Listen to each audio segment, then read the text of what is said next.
بسم اللہ الرحمن الرحیم۔ آپ رضی اللہ تعالیٰ عنہ کی ولادت مبارکہ 15 رمضان المبارک 3 ہجری کی شب میں مدینہ طیبہ کے مقام پر ہوئی۔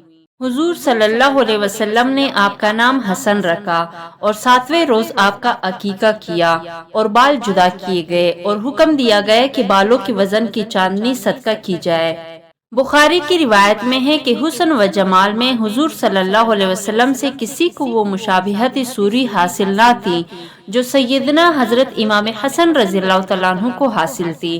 آپ سے پہلے حسن کسی کا نام نہ رکھا گیا تھا، یہ جنتی نام پہلے آپ ہی کو عطا ہوا ہے۔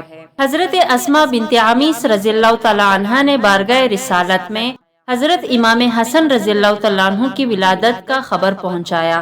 حضور صلی اللہ علیہ وسلم تشریف فرما ہوئے، فرمایا کہ اسماء میرے فرزند کو لاؤ۔ اسماء نے ایک کپڑے میں حضور صلی اللہ علیہ وسلم کی خدمت میں حاضر کیا۔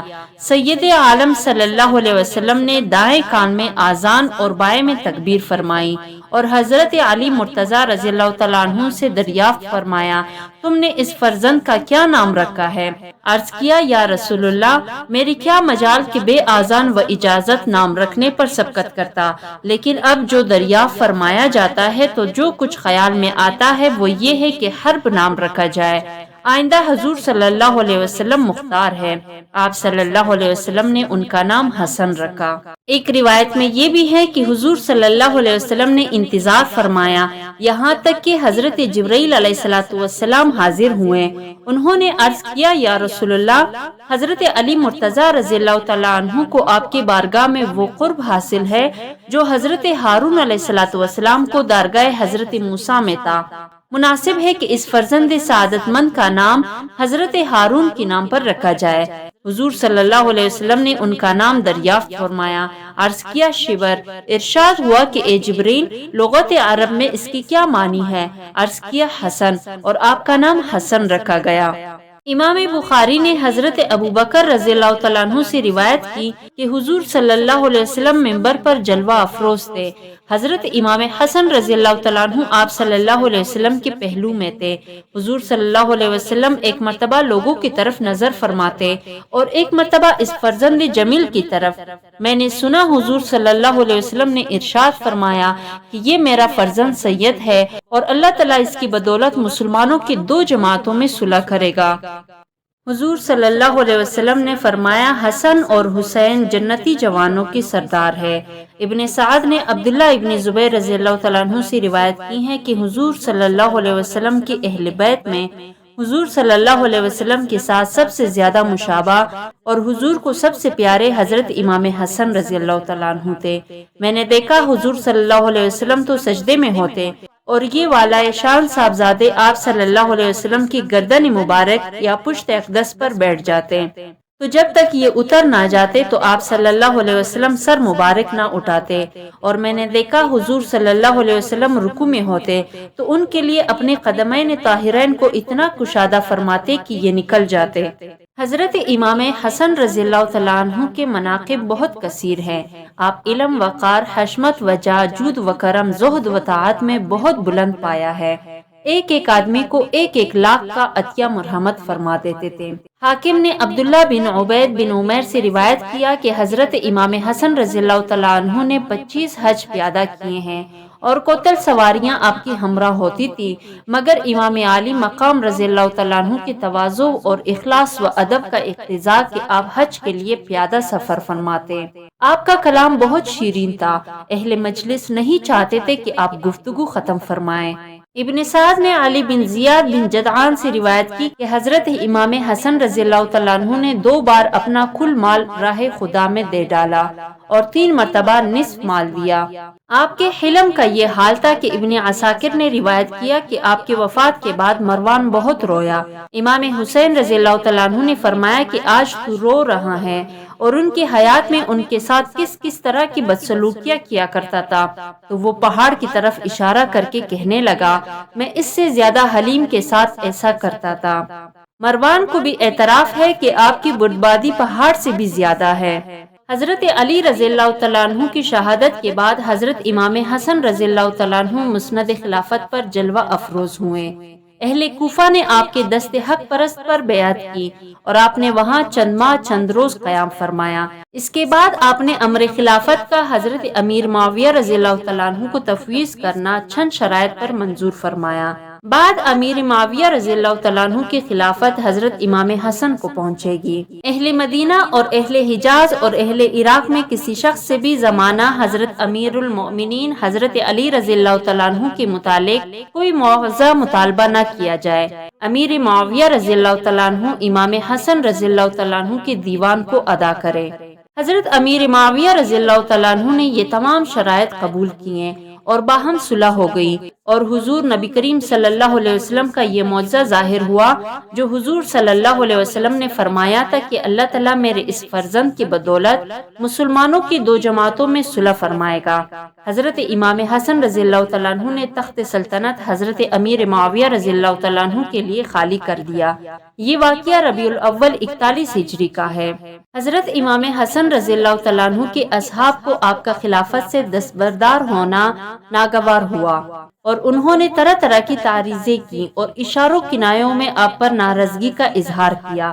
آپ نے انہیں سمجھا دیا کہ مجھے گوارا نہ ہوا کہ ملک کے لیے تمہیں قتل کراؤں۔ اس کے بعد امام حسن رضی اللہ تعالیٰ عنہ نے کوفہ سے رحلت فرمائی اور مدینہ طیبہ میں اقامت گزین ہوئی۔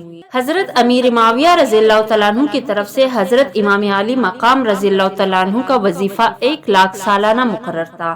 1 سال وظیفہ پہنچنے میں تاخیر ہوئی اور اس وجہ سے حضرت امام کو سخت تنگی درپیش ہوئی۔ آپ نے چاہا کہ امیر معاویہ رضی اللہ تعالیٰ عنہ کو اس کی شکایت لکھنے کا ارادہ کیا، دوات منگائی، مگر پھر کچھ سوچ کر توقف کیا۔ خواب میں حضور انور صلی اللہ علیہ وسلم کے دیدار پر انوار سے مشرف ہوئے۔ حضور صلی اللہ علیہ وسلم نے استفسار حال فرمایا اور ارشاد فرمایا کہ اے میرے فرزند، کیا حال ہے؟ عرض کیا الحمدللہ بخیر ہوں، اور وظیفہ کی تاخیر کی شکایت کی۔ حضور صلی اللہ علیہ وسلم نے فرمایا تم نے دوات منگائی تھی تاکہ تم اپنے مثل ایک مخلوق کے پاس اپنی تکلیف کی شکایت لکھو۔ عرض کیا یا رسول اللہ مجبور تھا، کیا کرتا؟ فرمایا یہ دعا پڑھو، یا رب عز و جل میرے دل میں اپنی امید ڈال اور اپنے ماں سوا سے میری امید قطع کر، یہاں تک کہ میں تیرے سوا کسی سے اپنی امید نہ رکھوں۔ یا رب عز و جل جس سے میری قوت عاجز و عمل قاصر ہو، اور جہاں تک میرے رغبت اور میرا سوال نہ پہنچے اور میری زبان پر جاری نہ ہو، جو تو نے اولین و آخرین میں سے کسی کو عطا فرمایا ہو، یقین سے یا رب العالمین مجھ کو اس کے ساتھ مخصوص فرما۔ حضرت امام حسن رضی اللہ تعالیٰ عنہ فرماتے ہیں کہ اس دعا پر 1 ہفتہ نہ گزرا تھا کہ امیر معاویہ رضی اللہ تعالیٰ عنہ نے میرے پاس 1,50,000 بیچ دیے، اور میں نے اللہ تعالیٰ کی حمد و ثنا کی اور اس کا شکر بجا لایا۔ پھر خواب میں دولت دیدار سے بہرمند ہوا۔ سرکار دو عالم صلی اللہ علیہ وسلم نے ارشاد فرمایا اے حسن کیا حال ہے؟ میں نے خدا کا شکر کر کے واقعہ عرض کیا۔ فرمایا اے فرزند، جو مخلوق سے امید نہ رکھے اور خالق سے لو لگائے اس کے کام یوں ہی بنتے ہیں۔ ابن سعد نے عمران ابن عبداللہ ابن طلحہ سے روایت کی کہ کسی نے حضرت امام حسن رضی اللہ تعالیٰ عنہ کو خواب میں دیکھا کہ آپ کے دونوں چشم کے درمیان قل هو اللہ احد لکھی ہوئی ہے۔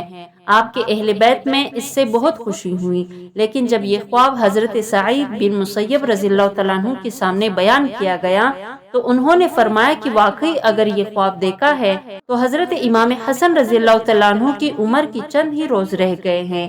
یہ تعبیر صحیح ثابت ہوئی اور بہت قریب زمانے میں آپ کو زہر دیا گیا۔ زہر کے اثر سے اسہال کبدی لاحق ہوا اور آنتوں کے ٹکڑے کٹ کٹ کر اسہال میں خارج ہوئے۔ اس سلسلے میں آپ کو 40 روز سخت تکلیف رہی۔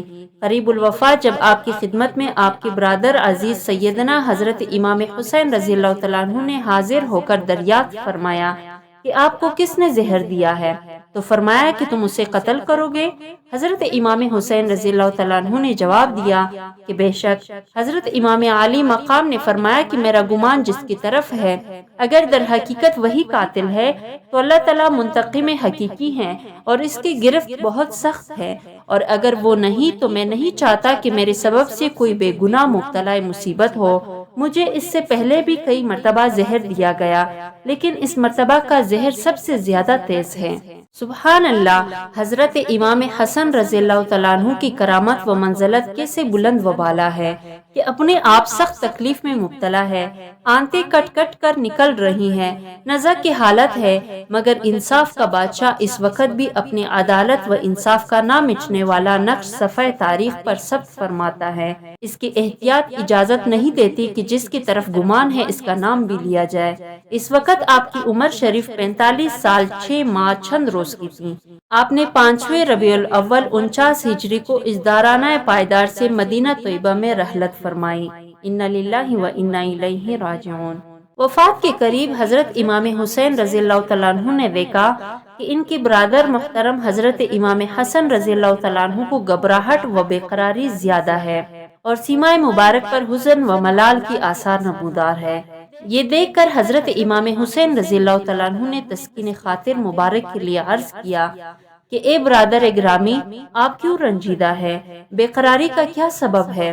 مبارک ہو، آپ کو عنقریب حضور اکرم صلی اللہ علیہ وسلم کی خدمت میں باریابی حاصل ہوگی، اور حضرت علی رضی اللہ تعالیٰ عنہ، حضرت ختیجۃ الکبریٰ اور فاطمہ زہرا اور حضرت قاسم و طاہر اور حضرت حمزہ و جعفر رضی اللہ تعالیٰ عنہ کا دیدار نصیب ہوگا۔